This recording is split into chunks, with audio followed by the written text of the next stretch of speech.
Well. Welcome to my YouTube channel. Eric is my name. So we are going to start with the first session. So this is what we call a model town board. Then we are going to start the features of a model town board.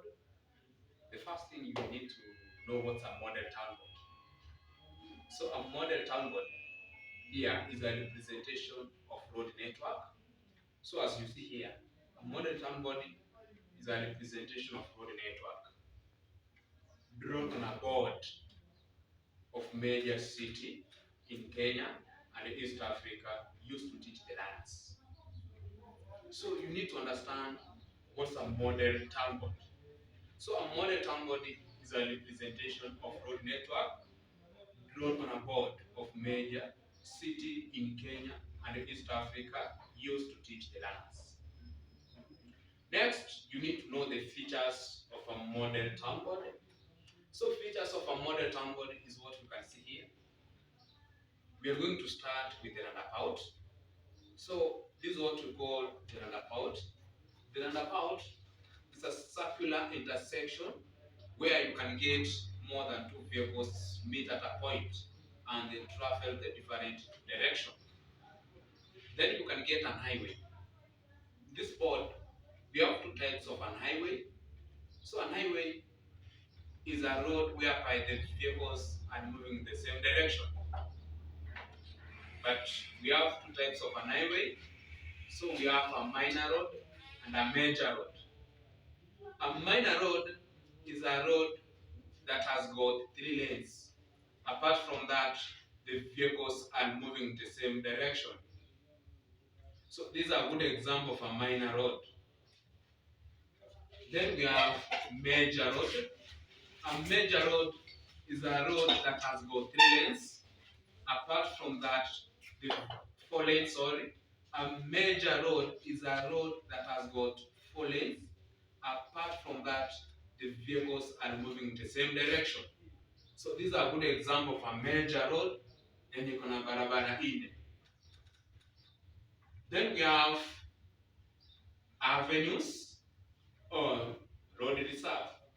So these are good example of avenues or road reserve. Then an avenue here is a representation of green vegetation found at the middle of the road. So once we have green vegetation found at the middle of the road, then that's what we call avenue or road reserve. So these are a good example of an avenues. Then we have the yellow painted curbs. The yellow painted curbs is what you can see here. So these are a good example of a yellow painted curbs. Means what? No stopping, no waiting, no parking. The yellow painted curb is a demonstration of a sharp corner. So it means kwa kona uruhusiwi kusimama. Kwa kona uruhusiwi kufanya nini? Kuegesha gari yako pale. So these are good example of a sharp corner. But these are yellow painted curbs. Then we have the white continuous line crossing in front. A white continuous line crossing in front, that's a stop sign. So it means ukiwa na gari yako hapa and then umeona there's a stop sign or a white continuous line crossing in front, these are good example of a stop sign.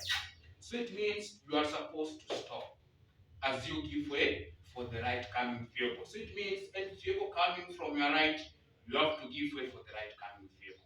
So these are good example of a right coming vehicle. So it means you need to stop as you give way the right coming vehicle first. And then we have a two-way traffic road. A two-way traffic road is a road whereby the vehicles are moving to opposite direction. So these are good example of a two-way traffic road.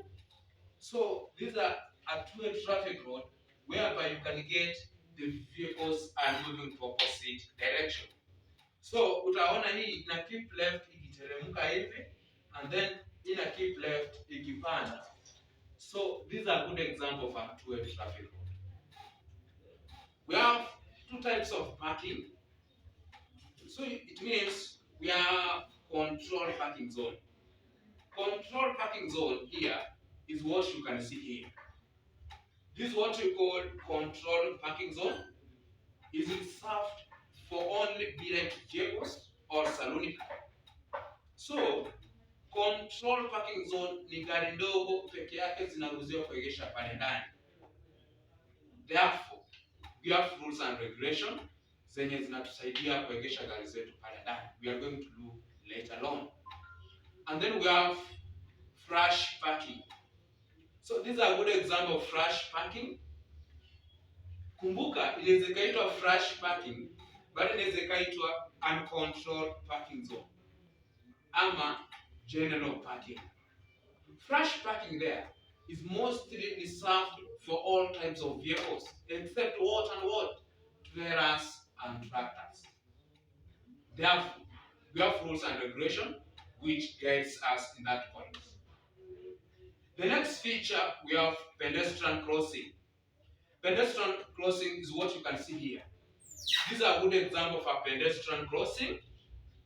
This is what we call a pedestrian crossing or a zebra crossing. So pedestrian crossing is what? Pedestrian crossing is a section set aside for the road users use on foot to cross safely. Ni mahali ambayo imetengwa katikati ya barabara kwa wavuka njia ili waweze kuvuka salama.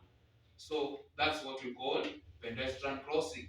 So it means before you approach a pedestrian crossing, you as a driver, you have a priority. You need to stop as you give way for the pedestrian to cross. Then we have something called a central pavement. So this is what we call central pavement. Here you know hapa, this is what we call central pavement. I'm a central reserve. What we call a central reserve or a central pavement here, kazi yake, it divides a major road and a minor road into two equal parts. So central pavement, it divides the two highways zenye tuko nazo hapa. We have minor and therefore we have major. So it divides a major road and a minor road into two equal parts. And then we have exit from main road. Whiteboard, we have exit from main road. An exit from main road is what you can see here. We have the two arrows.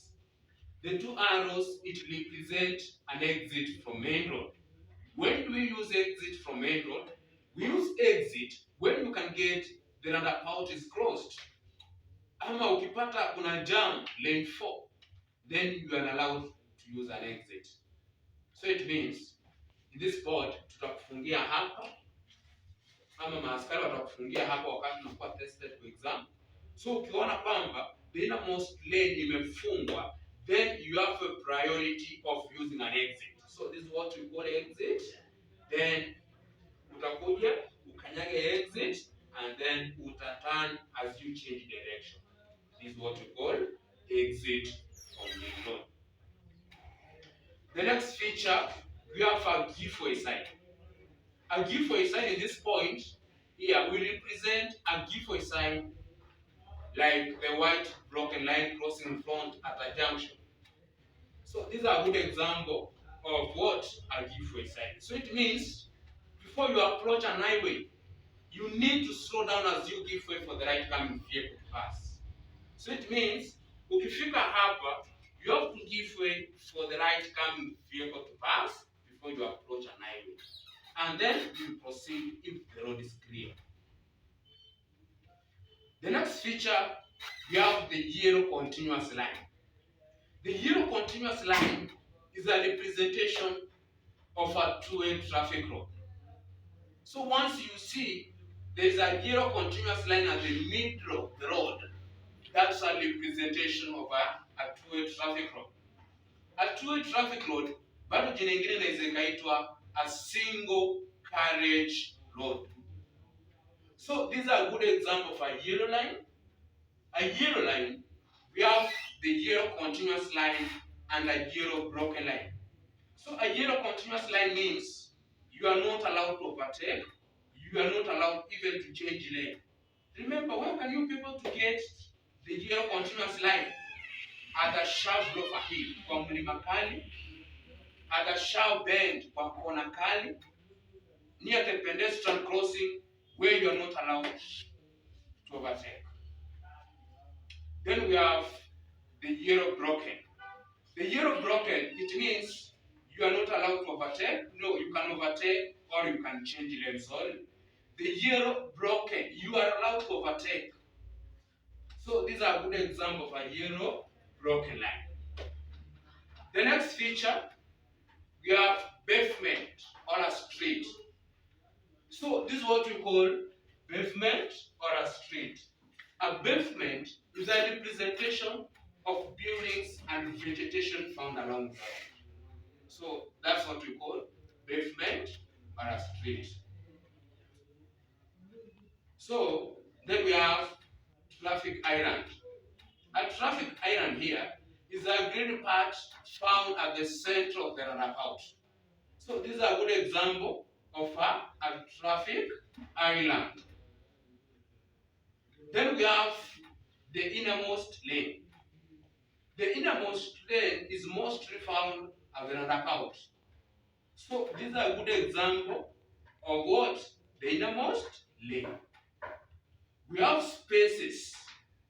So this is what we call spaces. Then we have outermost lane.